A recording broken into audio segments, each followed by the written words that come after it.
Ma'am আমাদের holding এরিয়ার জন্য আমরা 5টা জায়গা ঠিক করেছি ম্যাম, যেখানে আমরা ম্যাক্সিমাম লোকের ওখানে স্ক্রিন দিয়ে ওখানে রাখবো। এছাড়া ম্যাম টেন্টের জন্য আমাদের উদয়পুর এরিয়া একটা বড় জায়গা আছে ম্যাম, ওখানে একটা পন্ড আছে, চতুর্দিকে আমরা টেন্ট। কিন্তু উদয়পুরে তো বর্ষাকালে ভীষণ ঝড় হয় না ম্যাম, কারণ এটা মনে রেখো এটা কালবৈশাখী সিজন, যে কোনো সময় ঝড় জলে উড়িয়ে নিয়ে যাবে। গঙ্গাসাগর মেলাটা কিন্তু শীতকালে হয়, কিন্তু এখানে স্ট্রং না করলে হবে না, এটা মাথায় রাখতে হবে। এটা চিফ সেক্রেটারি কথা বলুক, দেখি চেষ্টা করে কটা করতে পারি। আর ওদিকে দীঘার গেটের আশেপাশে কোনো বড় জায়গা আছে অখিল? হ্যাঁ, বড় জায়গা আছে। ওই দীঘা বিদ্যাভবন স্কুল, মানে আপনার দীঘা গেট থেকে 1 কিলোমিটার আগে দীঘা বিদ্যাভবন স্কুল আর মাঠ আছে, এবং তার পাশে একটা মাঠ আছে যেখানে আমরা প্রায় 150 টেন্ট করতে পারা যাবে। তুমি আমাদের জেলা পরিষদের সভাধিপতিও তাই বলছো? উত্তম, করতে পারি। তো দেখো মাঠ পাওয়া যায়, তাহলে ওখানে কিছু টেন্ট আমরা করতে পারি, কিন্তু তাতে 1 কিলোমিটার হয়তো হেঁটে যাতায়াত করতে পারি। কিছু বয়স্ক লোকেদের জন্য গ্রিন কার্ড রাখা দরকার, ওই 29 আর 30-এর জন্য।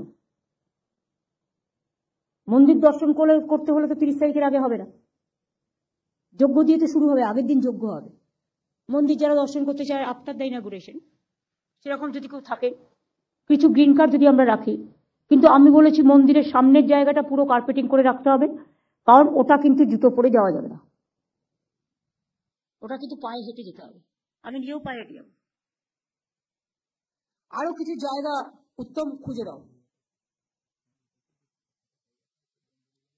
কন্টাই হবে না, কন্টাই চেয়ারম্যান তো এখানে আছে, কন্টাইটা আর একটু বেশি দূর হয়ে যাবে। 30 কিলোমিটার। হ্যাঁ, অত দূর হবে না।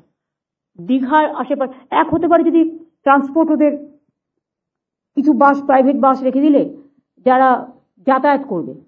কিন্তু কন্টাইয়ের সামনে করতে গেলে তো আবার অনেকে তো আবার চায় না প্রোগ্রামটা শান্তিপূর্ণভাবে হোক না।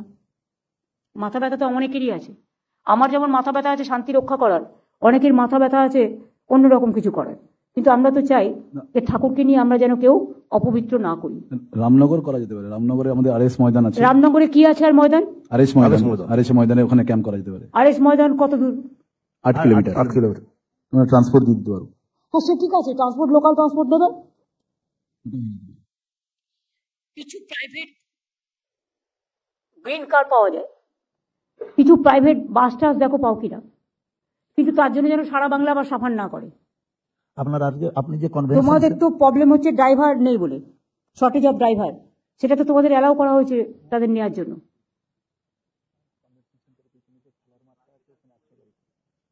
একটা কাজ করো না, মিদনাপুর, ঝাড়গ্রাম, মিদনাপুর ইস্ট আর ওয়েস্ট, এই যে ওদের প্রাইভেট ট্যুর অপারেটার্সটা আছে, তাদের সাথে তোমরা ট্রান্সপোর্ট একটা বসো, হোম সেক্রেটারিকে ডেকে নাও, তাহলে ট্যুরিজম, হোম সেক্রেটারি আর পুলিশের একজনকে রাজীব দিয়ে দাও, তাহলে ওরা বসে একটা সিস্টেম করবে, যারা হয়তো 8 কিলোমিটার দূরে থাকলো তাদের নিয়ে আসার জন্য।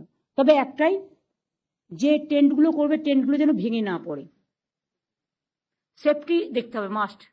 ট্যুরিজম কিছুটা হেল্প করুক না, কিছু কটেজের দায়িত্ব নিয়ে, সেফটি সিকিউরিটি দেখতে হবে। কিন্তু দরকার হলে কিছু প্রাইভেট সিকিউরিটি অ্যারেঞ্জমেন্টও আমরা করতে পারি। সেটা দেখে নাও যাদের ক্রেডেনশিয়ালস, ক্রেডিবিলিটি ভালো আছে, যারা মানুষকে ডিস্টার্ব করবে না, but to help, voluntarily service. Convention সেন্টারের পিছনে একটা ক্রিকেট খেলার মাঠ আছে, যে মাঠে 150-টা টেন্ট করা যেতে পারে। আচ্ছা, আমি নামগুলো নিয়ে নিচ্ছি, এরপর তো ভিজিট করে দেখে আমাদের বলবে। হ্যাঁ, ঠিক আছে। কারণ বর্ষাকাল, সেই সময় কালবৈশাখীর ঝড়ে উড়ে চলে গেল, তখন তুমি কি করবে?